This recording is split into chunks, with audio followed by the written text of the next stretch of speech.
তো বন্ধুরা, আজকে আমরা যাব আমাদের ক্ষেতের দিকে। তো আমরা টোটোতে চড়ে আমাদের জমির দিকে চলে এলাম। আমাদের জমিতে ইউরিয়া ফসফেট সার দিব তাই।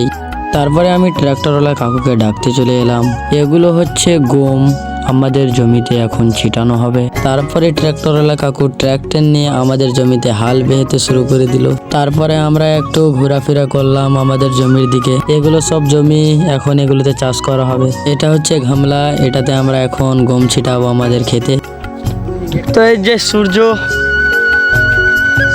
এটা আমরা এখন ধানের ক্ষেতের দিকে যাব। এই যে শিয়াল, ওইদিকে শিয়াল গেল, এই যে ওই পার দিয়ে শিয়াল গেল। এটা হচ্ছে ধান, এগুলো কেটেছে, এগুলো কাটতে বাকি আছে। আমাদের এখানে এদিকে সব কিছুই চাষ হয়। এই যে এগুলো কাড়ি, মানে এগুলো কেউ নিয়ে